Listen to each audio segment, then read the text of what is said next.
Karena sederhana gitu ya, bersepeda kita goes, dan sepeda pun itu sudah 2 abad mungkin ya ada gitu ya. Kan waktu di tahun abad 18 itu ditemukannya, sampai sekarang udah mengukir peradaban juga gitu ya. Kenapa itu nggak jadi dipilih juga gitu oleh pemerintah sebagai salah satu alternatif lah, walaupun nggak itu jadi utama gitu. Gitu sih mungkin itu suara dari kita gitu. Betul, ya Goeser. Kalau aku sih berpandangan gini Om, kenapa sih kok kita mau mewujudkan Indonesia hijau gitu? Kenapa ada pertanyaan mewujudkan Indonesia hijau tuh harus seperti apa? Berarti kan pertanyaannya lagi adalah kita sedang dalam kualitas lingkungan hidup yang tidak baik dong, yang memprihatinkan dong.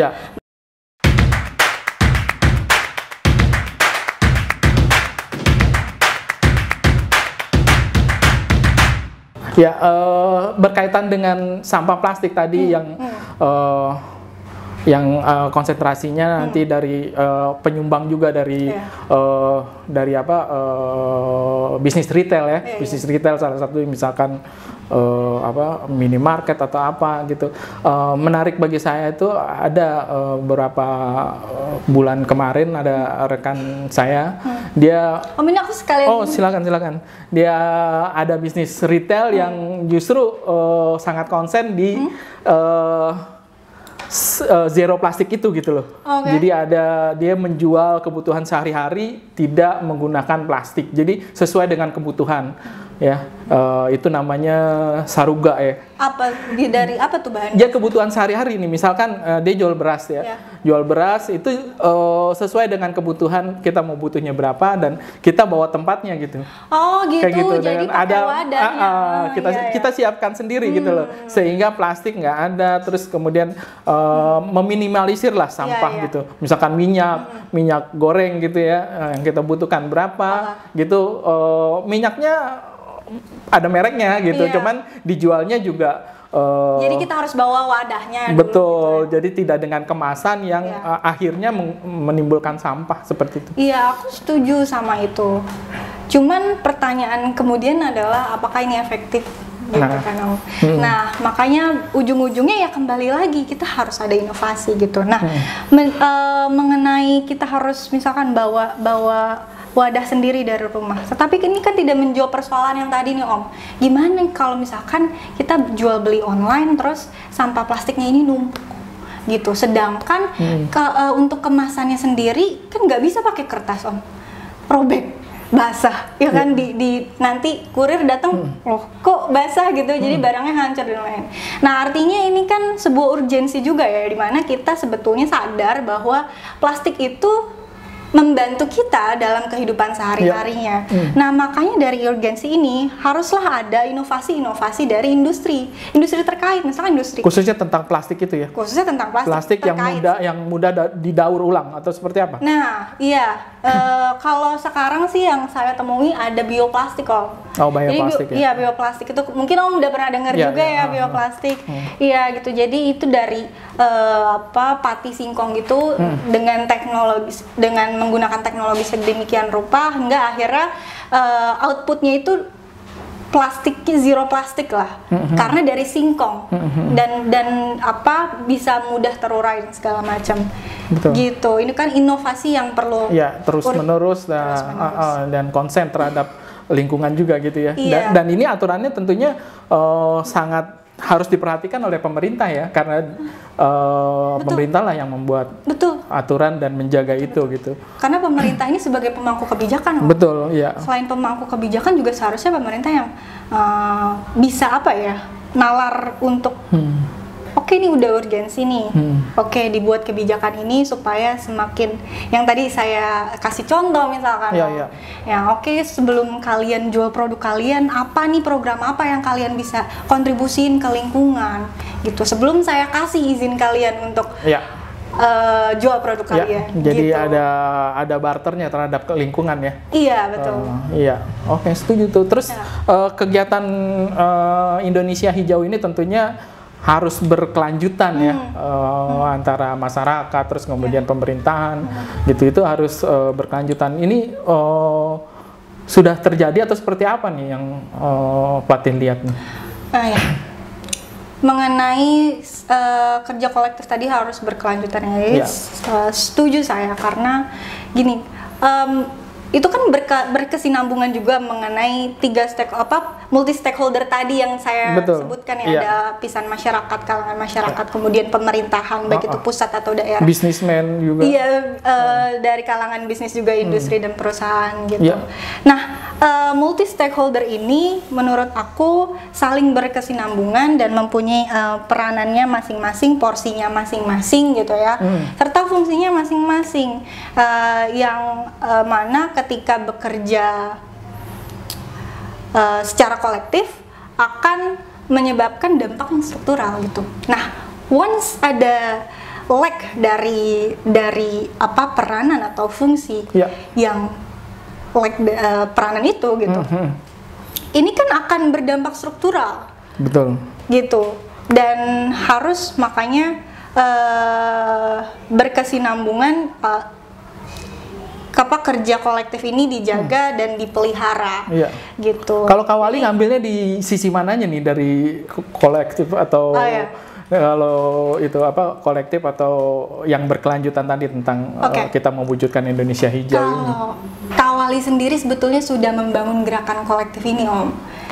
Sudah membangun dari mungkin tadi kita sudah sempat ngobrol juga ya di belakang, Om. Jadi tadi saya sempat mention kalau Kak Wali itu ada program mangrove, menanam mangrove. Nah, di situ kita libatin lapisan masyarakat dari yang terbawah. Di situ ada paguyubannya. Waktu itu aku ke Muara Gembong, Bekasi ya, Kabupaten Bekasi. Di situ kita libatin masyarakatnya. Di situ kita bangun UMKM-nya masyarakat. Gitu. Kita edukasi juga masyarakatnya. Nah, untuk pengedukasiannya juga kita libatkan unsur-unsur stakeholder yang terkait tadi, dari industri-industri, kemudian sampai ke level kepemerintahan untuk memberikan edukasi gitu. Dan kita waktu itu juga sempat ada webinar dan lain-lain segala macam gitu. Ini berjalan sampai sekarang atau? Berjalan sampai sekarang. Jadi perawatan segala macamnya itu ada, sudah ada yang merawat itu, gitu, atau karena kan, dari pemerintah atau seperti apa itu? Karena Kak Wali itu kan sudah terdesentralisasi ya, Om ya. Nah, untuk di Kabupaten Bekasi sendiri itu sudah ada yang DPW-nya nih, DPW Jawa Barat. Jadi untuk yang mengurus program itu dilimpahkan ke DPW Jawa Barat gitu, mengenai keberlanjutannya. Keberlanjutannya, perawatan segala macam itu, kontrol seperti apa, hidup atau enggak, ya kan? Kalau untuk menanam aja sih ya, kalau misalkan ini kan udah dilakukan dari tahun-tahun, puluhan tahun yang lalu gitu ya. Tapi perawatannya justru bener, kalau memang aktivitas ini bener, mungkin Indonesia udah jadi hutan kali ya. Enggak. Jadi tanam terus tinggal, itu kan biasanya seperti itu gitu ya, konsentrasi untuk ngerawat sampai dia bisa hidup. Nah, itu yang agak sulit mungkin ya, atau tidak ada yang konsen di situ gitu. Jadi butuh juga tuh. Makanya itu kita perlu adanya kerja kolektif tadi, Om. Terus sebenarnya ini berkesinambungan juga sama program RIDD itu ya, Om ya, mengenai carbon pricing misalkan. Gimana caranya masyarakat yang mengelola hutan, yang tadinya itu dengan mengelola hutan itu secara sukarela, nggak dibayar gitu, tapi ini ada kompensasinya ke masyarakat yang mengelola hutan. Ada yang dihasilkan oleh masyarakat ini ya, ada yang dia terima gitu. Iya, program karbon itu tadi, Om. Jadi supaya kerja kolektif ini tetap terbangun gitu kan, kasihan kalau masyarakat ya, masa yang susah-susah masyarakatnya, tapi yang nikmatinnya segelintir orang. Ya kan? Makanya deh, ini kalau untuk sinergi dan kerja kolektif ya tentunya harus berkesinambungan, karena tadi kalau misalkan yang berdampak secara struktural tadi kan, kalau lag dari salah satu lag ya udah nihil aja dapatnya. Gitu. Ada contoh realnya nggak di satu daerah nih yang sudah kelihatan sebagai pilot project gitu misalkan?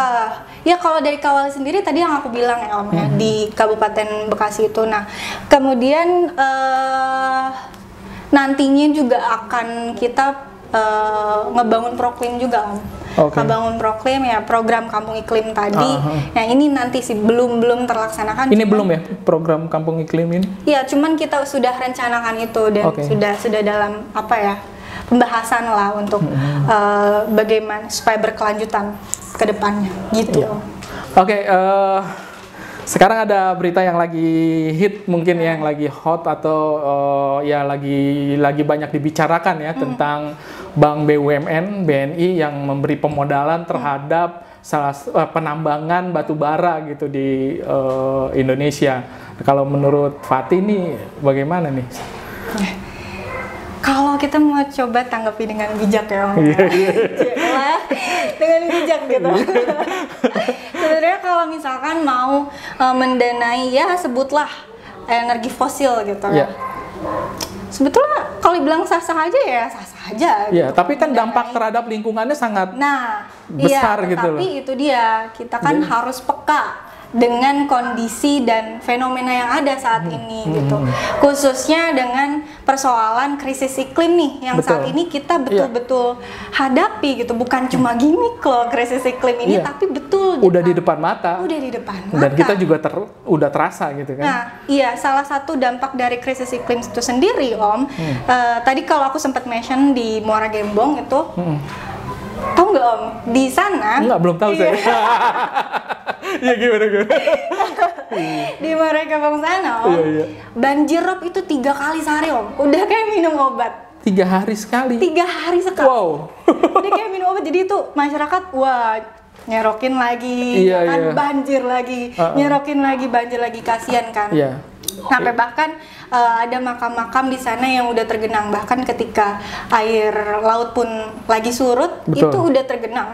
Surut aja tergenang ya? Udah tergenang. Gimana robnya yang lagi naik gitu ya? Itu dia. Itu kan dampak nyata dari krisis iklim ini sendiri. Betul. Selain itu dari kita lewatkan Muara Gembong, ini kita beralih ke Muara Angke misalkan. Masyarakat di Muara Angke udah krisis air bersih, gitu. Terus sama juga dengan soalnya di Muara Gembong, 3 kali juga sehari Om banjir rob di Muara Angke. Di Muara Angke. Di Muara Angke. Krisis air bersih sudah susah gitu ya, berarti susah mendapatkan air bersih. Betul. Belum lagi kalau misalkan musim kemarau panjang ya Om, gagal panen dan lain-lain dampaknya gitu, kekeringan. Ini kan dampak dari krisis iklim yang betul-betul nyata kita alami saat ini. Nah, makanya dari kalau saya tadi bilang sebetulnya ya sah aja kalau mau mendanai gitu, tetapi kan harus peka juga dong dengan fenomena yang ada. Betul, makanya itu jadi nggak respectful lah kelihatannya. Apalagi BNI ini ya, BNI sendiri kan BNI BUMN kan ya. Plat merah. Ya, BUMN. Iya, BUMN. Itu kan representasi dari pemerintah sebetulnya. Yang punya aturan gitu kan? Yang punya aturan. Nah, ini akan membuat seakan ya pemerintah ini menjadi tidak konsisten dalam tujuannya nanti di tahun 2060 mencapai net zero emission. Yang mana kita mau transisi, kita udah sepakat nih transisi energi dari energi fosil gitu ke energi bersih. Tapi kok ini masih mendanai? Iya, itu dia. Gitu. Nah, jangan-jangan nih ada oknum nih di BNI sendiri nih kan ya.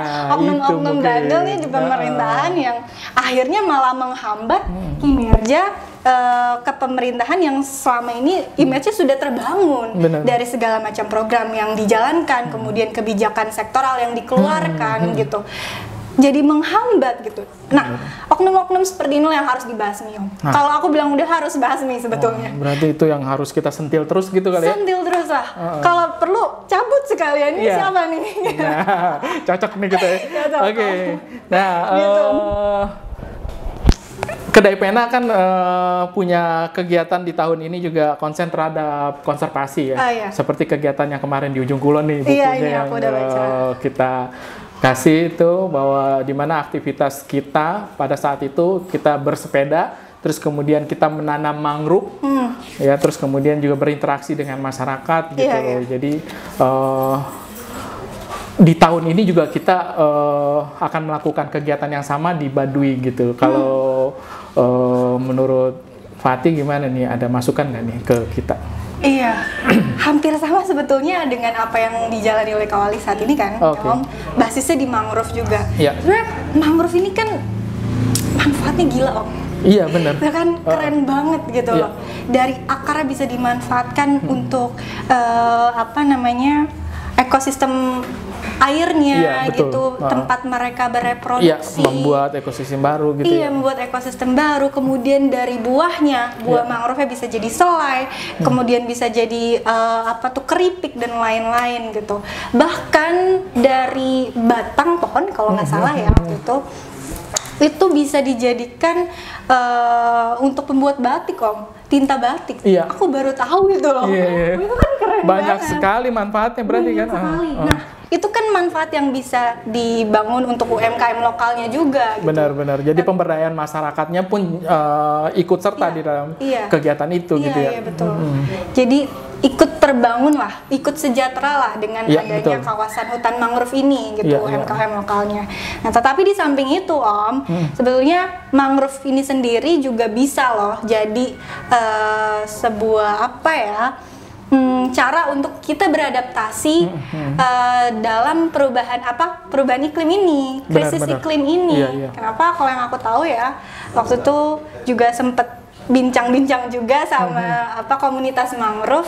Kalau ternyata mangrove itu penyerapan karbonnya lebih besar daripada hutan tropis biasa. Oh iya benar. Iya. Oh ini kan gila banget ya Om ya, keren banget. Tetapi balik lagi edukasinya ke masyarakat terkait mangrove ini kan sebetulnya masih sebelah mata aja kan orang memandangnya. Dan itu cuman hanya masyarakat yang di pesisir aja mungkin ya, yang tahu ya, yang tahu manfaat itu dan tidak meluas, belum menyeluruh yang di kota-kotanya atau jadi sehingga terjadi juga sinergi gitu ya, walaupun dia tidak di pinggir pantai, tapi ya minimal care lah terhadap aktivitas itu gitu ya, mungkin seperti itu gitu. Iya betul sekali, betul sekali, saya setuju banget. Jadi kalau kita peduli sama mangrove juga ya kita peduli sama iklim juga. Bener, pasti. Gitu. Kalau saya lihat ini sebetulnya ini keren banget sih Om. Ini sebuah perjalanan success story yang tertulis di buku ini. Dari awalnya pariwisata, kemudian akhirnya tergerak untuk melakukan konservasi khususnya di mangrove. Terus sampai kemudian juga pemberdayaan masyarakatnya juga Dan itu akan kita lakukan di bulan Juli di Baduy. Oh di Baduy Jadi harapannya sih seperti tadi semangat kolaborasi tadi gitu. Jadi kita bisa berkolaborasi nih antara Kedai Pena dengan Kawali ya. Kita konsen terhadap lingkungan hidup gitu. Terus harapan ke depan nih Kawali tentang Indonesia hijau apa nih Fatih nih? Harapan ke depannya nih tentang Indonesia hijau ya. Iya. Oke, mengenai tadi kita udah bahas para stakeholder terkait ada pemerintah, ada industri, kemudian ada juga lapisan masyarakat dan kelompok masyarakat gitu. Nah, yang tidak terlepas dan tidak kalah penting, justru paling penting menurut aku, gimana kita menemukan sosok-sosok calon pemimpin baru yang berperspektif lingkungan. Iya, itu benar. Setuju kan? saya. Setuju banget ya Om, ya kan?